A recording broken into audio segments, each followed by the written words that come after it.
holiday festivities, HR's role. Are you Santa or the Grinch? Thank you for joining us today.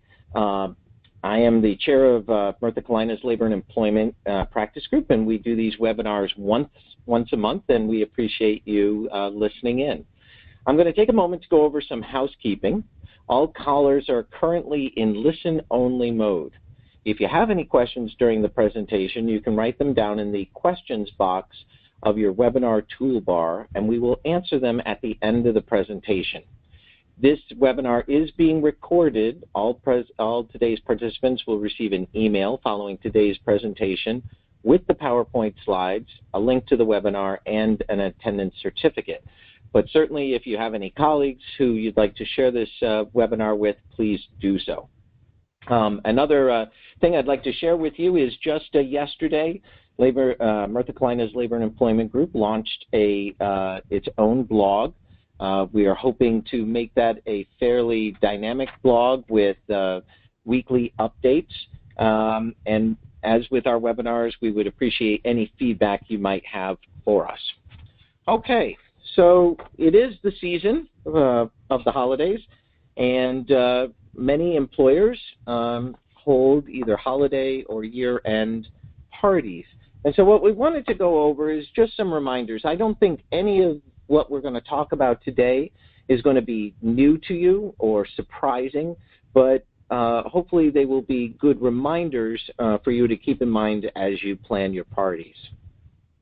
So first off, this gives you a sense of what we're dealing with. Is one, people doing some things that potentially could be embarrassing. And as the reindeers show, in today's day and age, it's not just something that's going to go down in your company's lore. It's something that may well get forever memorialized on social media. So all the more you want to be aware of the type of party you're hosting, and then making sure people are also aware of that. Now, I just want to share with you a couple examples of things that made the news.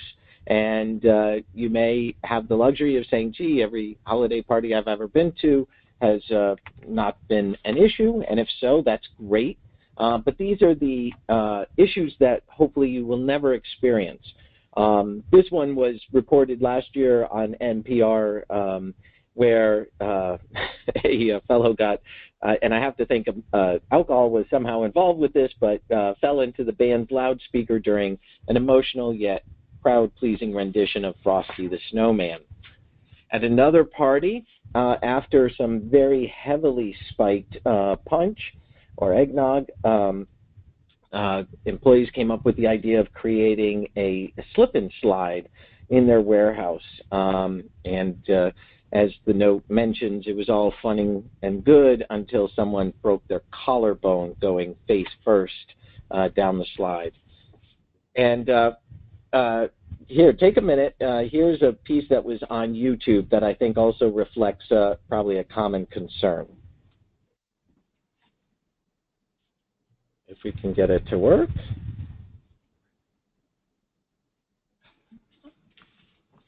Hold on a second. We're trying something new.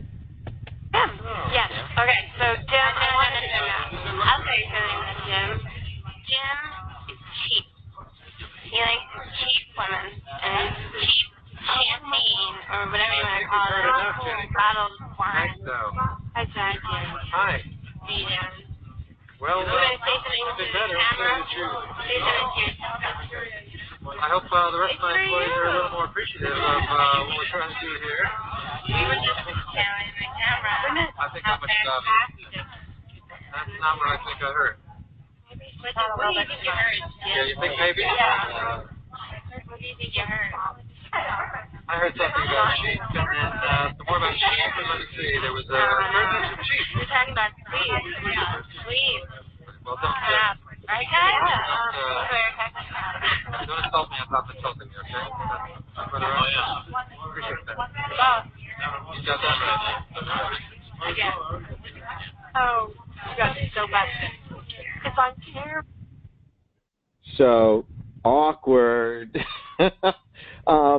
But that is a real concern when there's an open bar at your party and there's not appropriate monitoring. So that's certainly one of the things we're going to be talking about. So with that as background, let's walk through some particulars. So first, you want to think about where are you going to hold this party. Do you want to hold it on site at the office, or do you want to hold it at some off-site venue? You know, there's no perfect answer. With many of the things we're going to be talking about, it's if you choose something, then, you know, there may be other concerns to think about, or there may be some concerns that are addressed by dealing with them in a certain way. And certainly with regard to venue, you know, there's probably a price factor difference, and depending on how people may act. If it's held at the office, they may still be in that office mindset and compose themselves in a different way than if it was an off-site venue. Or depending on the venue, you may be sort of welcoming certain types of behavior because of the venue. So you want to give some thought to where do you want to hold the party and think about what sort of tone that might set. Now, the next issue is once you decide where you want to hold the party, when do you want to hold it? And this, again, will play into the types of concerns that may arise or not. Do you hold it midweek? Do you hold it during working hours? Do you hold it on the weekend? Obviously, your choices may have consequences in terms of who can attend. You may get greater employee attendance if it's held during the week or during the work day. And on the weekend, it may be a party where if you want to include spouses or significant others. And what do you, what time of day do you want to have it around? Do you want to have it around a lunch party where there may be some alcohol but probably not much, appetizers or a happy hour kind of theme, where you want to be a little more concerned about monitoring alcohol consumption, or a dinner? Now, this is there's two fundamental concerns, legal concerns that permeate all parties, holiday parties in particular, is concerns around alcohol and whether someone may be under the influence of alcohol and do things that are inappropriate, or concerns about drunk driving, leaving the party, and then concerns about harassment. Much of those concerns may also be tied to the consumption of alcohol.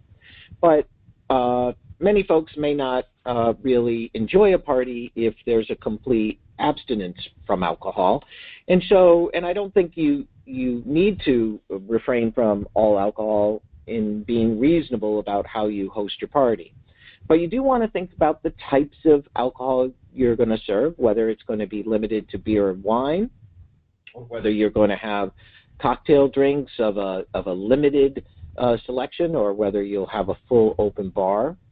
One popular idea, sort of trying to reach a balance of those concerns, is to provide tickets or vouchers so that employees are limited to the number of drinks they are to consume. You want to be a little conscious of, some trading of tickets, and so people sometimes bypass that system, but by and large it at least sets out an expectation for employees about what would be an appropriate level of consumption, and hopefully most, if not all, employees would abide by that. If you are serving alcohol, you want to think about the timing. And in particular, you want to think about limiting the bar of when it might be open or when alcohol will be served, and give yourself enough time that before the party ends, the serving of alcohol will cease, so that people have some time to prepare for leaving the party, and not that they're having one drink literally as they walk out the door. And I think it is now a common expectation that if you are going to serve alcohol, you want to make sure that you make alternative arrangements for transportation for employees who may may have drunk too much or feel that they have drunk too much in order to operate a vehicle. Many employers do provide this at free of cost, so there really is no obstacle for the employee to take advantage of that. Some employers simply have names of taxi services or Uber available, and it would be at the employee's cost. But that's something for you to think about.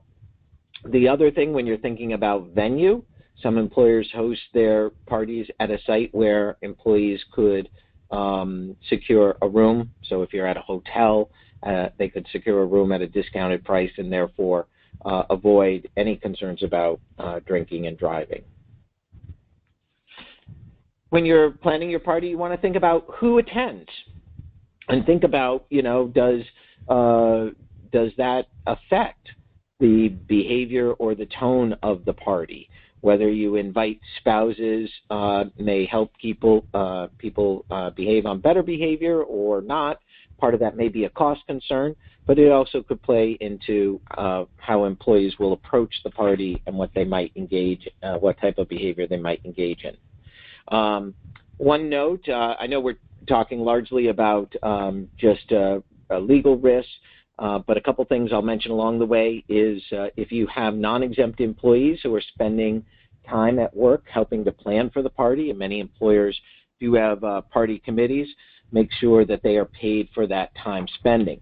Now, if the party is optional, then employees need not be paid for the time in attending the party.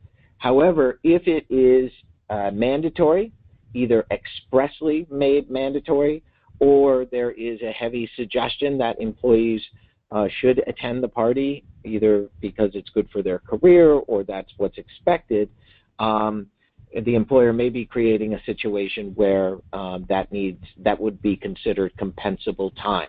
So you want to think about the messaging that goes out around that. Some parties have a gift component to it, and you'd want to think about the guidelines surrounding that, in particular making sure people know that the gifts are to be appropriate and not offensive, and nothing that would raise concerns under your anti-discrimination or anti-harassment policy. You want to obviously think about serving food.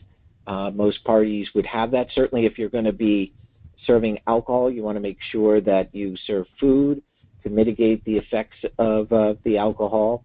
But when you do that, you want to think about dietary concerns of potential employees, as well as religious concerns that may be raised. And so if you do offer food, having a selection that takes into factor these concerns would be a good thing to do.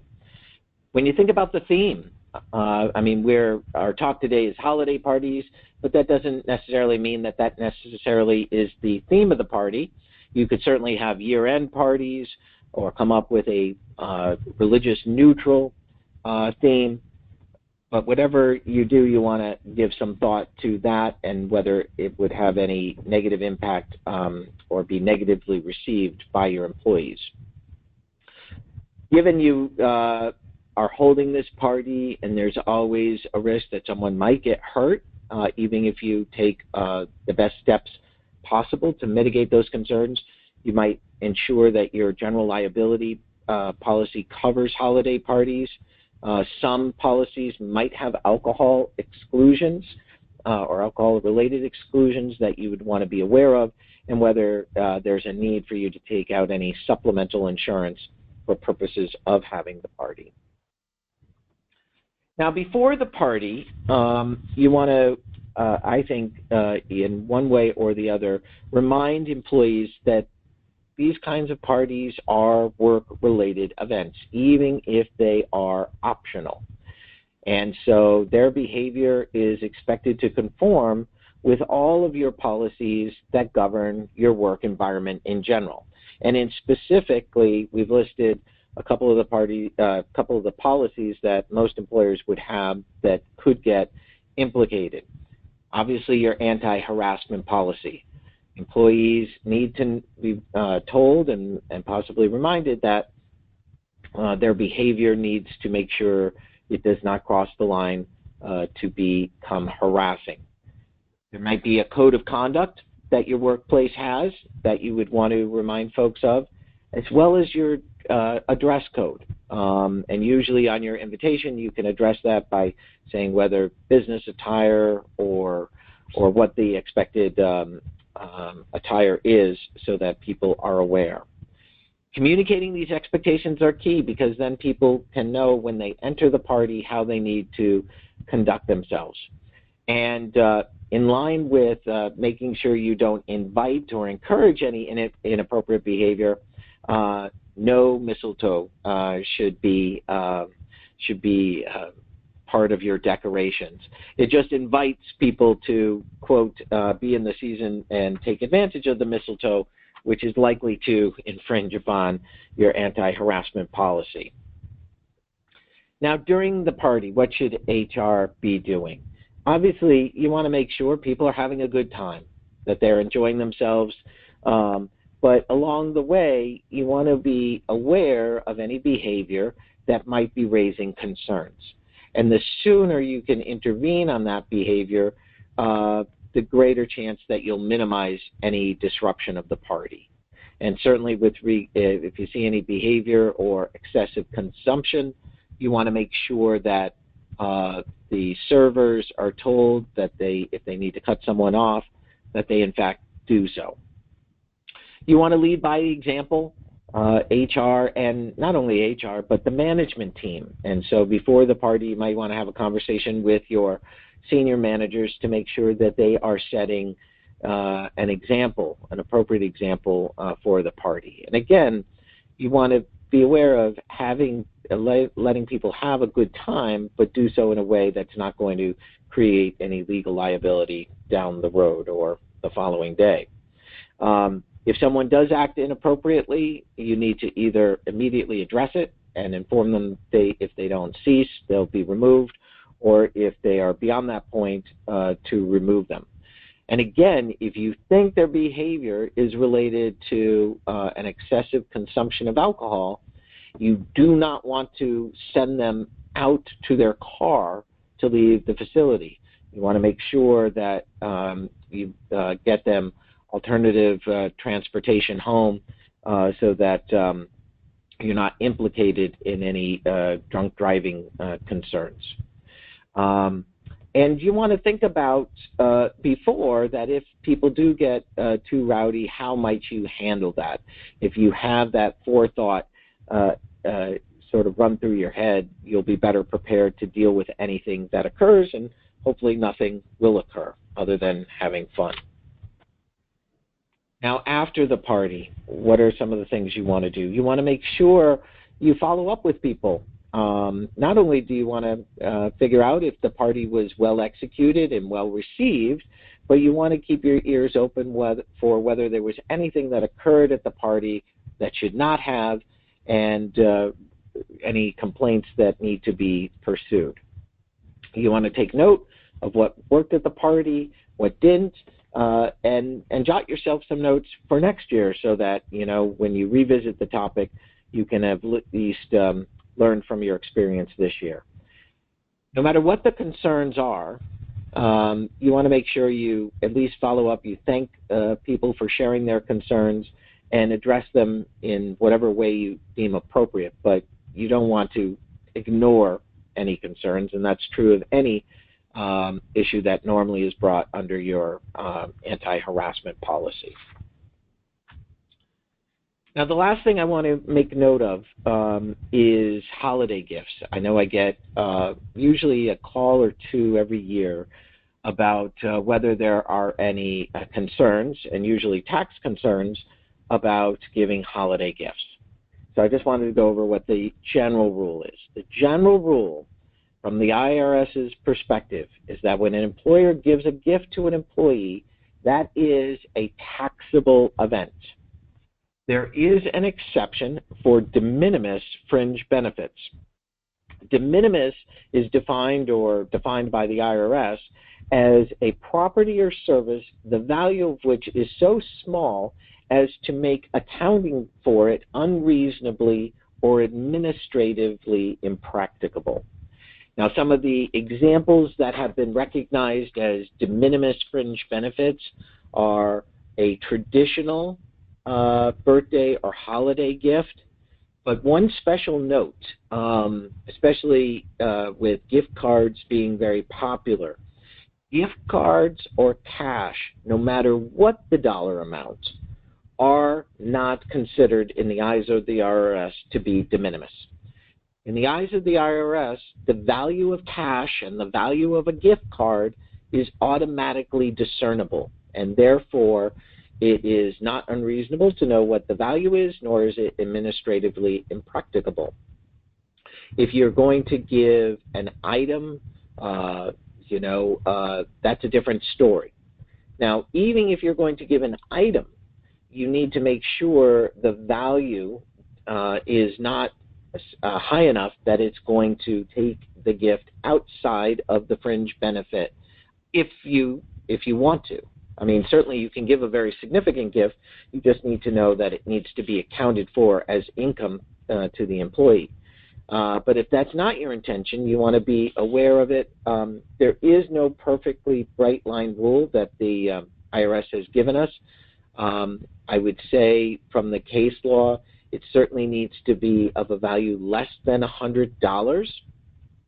Some of the examples they give are occasional theater and sporting tickets.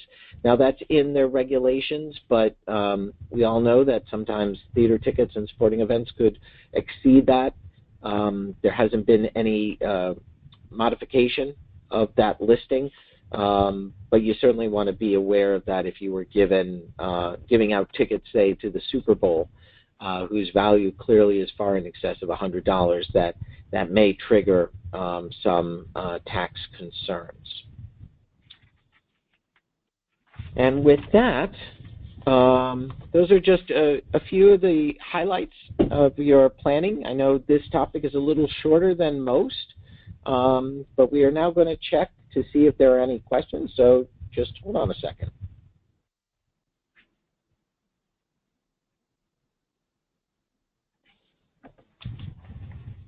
Okay, it does not appear that there are any questions. We'll certainly stay on for another minute to make sure there aren't. I certainly hope that if you do throw a holiday party, that it's a very enjoyable one for you and your employees. Again, these should not dissuade you from throwing a party. Parties are very frequently great morale boosters and a great way to connect with your employees. The purpose of today's webinar is to help you do so smartly and to minimize any concerns that could follow with that party. So with that, I wish everyone a happy Thanksgiving, and please stay tuned. We will be having a webinar in this, we think we are going to take December off, and we will resume the webinars in January. And the topic we are going to be covering in January is how employers should deal with adverse weather occurrences or inclement weather. And we're going to cover things such as when do employees need to be paid, if work is canceled, what sort of expectations you should have around employees reporting to work, and issues of that nature. So with that, we appreciate you for tuning in today.